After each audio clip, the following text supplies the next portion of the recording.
August 1990. I'm home from Iceland. I'm a civilian again. And at the end of the month, I will be a student at Bowling Green State University in Bowling Green, Ohio. And so I didn't read that much in August of 1990. Only 3 books. We're going to have a few months here that don't have a lot of stuff because I'm matriculating at a university. I told myself that I was only going to read non-school stuff on weekends. That did not, pardon me while I take care of that problem with my eye, that did not last. I did plenty of reading that was not for school, but let's just jump into these 3 things. This is going to be a short video, I think. So the first book I read in August of 1990 was Palm Sunday by Kurt Vonnegut. And this is just a nonfiction book, a memoir of sorts, collection of essays, just Kurt Vonnegut talking about his life, his likes, his dislikes, just a bunch of essays on a bunch of different stuff. And it's Kurt Vonnegut, so it's good stuff. Second book, August 1990, Dark Man by Randall Boyle. This is a novelization of the Sam Raimi movie, Dark Man, obviously, starring Liam Neeson. I'm a huge fan of this movie. You know, it's goofy, it's wild, but it's Sam Raimi. I generally like his stuff. Not a big fan of his Spider-Man movies, but anyway. Huge fan of Dark Man, so read the novelization. And I know there's sequels to the movie. I think there are other Dark Man novels. I think we're going to come across some eventually on this list. I'll have to look into that. But this is the original, the novelization, so the first one. And then finally, the third book in August of 1990, Taming Your Gremlin by Richard D. Carson. This is essentially a self-help book that has Taoist and Zen ideas mixed with psychology, and it's just about, I think even the subtitle might say something about getting out of your own way. Essentially, not getting stuck in your head, not letting the bad thoughts, basically, the gremlin in your head, keep you from improving your life, being a better person, whatever. Don't remember too much about it. I'm assuming I read it because it had some Eastern philosophical bent to it. But I'm assuming it wasn't too bad. It's probably pretty interesting. And that's it. I mean, can't get much quicker than that. Although, next month we will. Next week. The next month on the list. Next week for the videos. So, boom. Palm Sunday, Dark Man, Taming Your Gremlin. That is it. I was busy reacclimating to civilian life, driving up to Bowling Green. I lived off campus, which was nice. Not sure what else to say. I had a question, and I forgot what it was. So, this is 2 nonfiction and a fiction.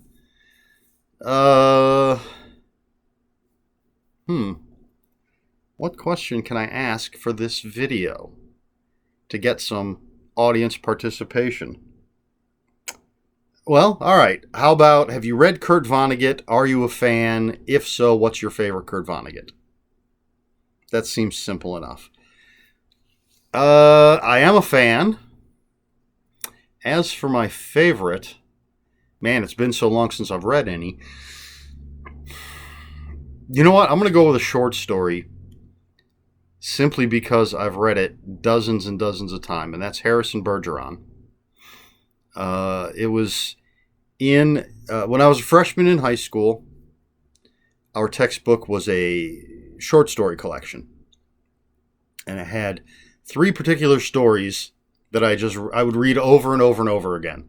Since I had the book with me in school, if I had downtime and nothing to do, I would just reread these stories. And one of them was Harrison Bergeron by Kurt Vonnegut, and it was about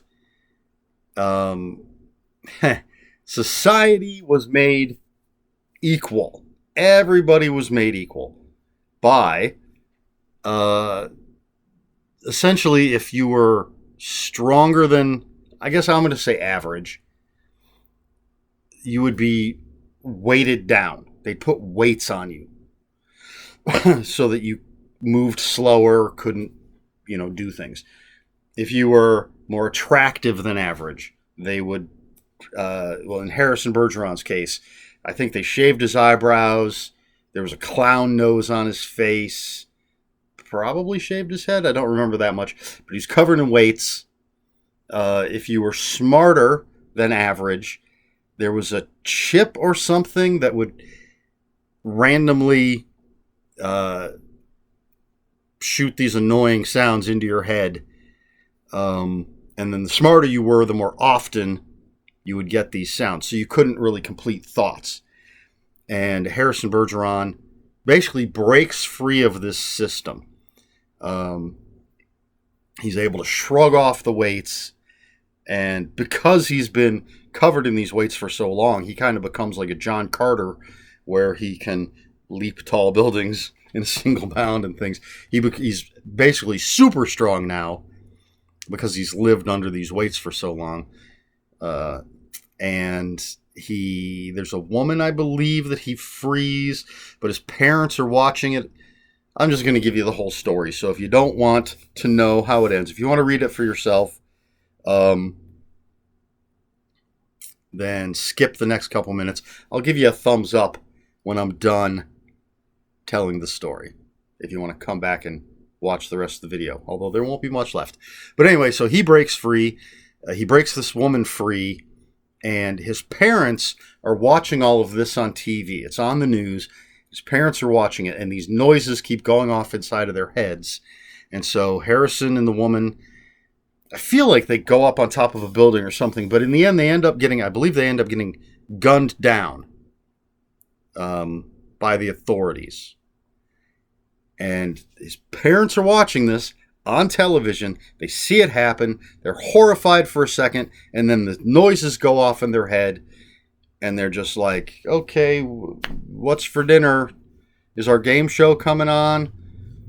And basically, I believe at the end, society just goes back to normal because no one has enough of an attention span to even remember what happened, what they just saw on the news, that it is possible to break free.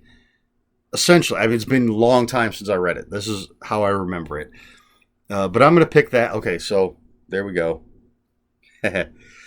I'm picking that as my favorite Kurt Vonnegut, probably simply because I've read it dozens of times. It has been ages. But I think I've liked just about everything I've read by him. There's classics. Cat's Cradle, Slaughterhouse-Five. Just to name a couple off the top of my head. But I'm going to go with Harrison Bergeron. What's your favorite Kurt Vonnegut? If you've read him, if you're a fan.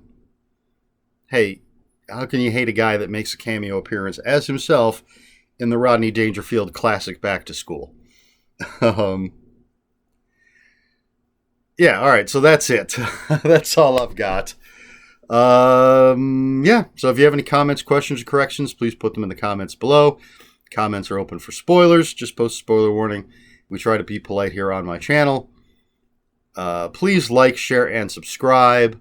If you'd care to follow me on other social media, my Twitter is @Ronin5757. My Instagram, where I post pictures of books, comics, board games, and fuzzy animals, is Erik Smith 5757. That's Erik with a K. ERIKSMITH 5757. That's all I've got for you this time, so until next time, read more books.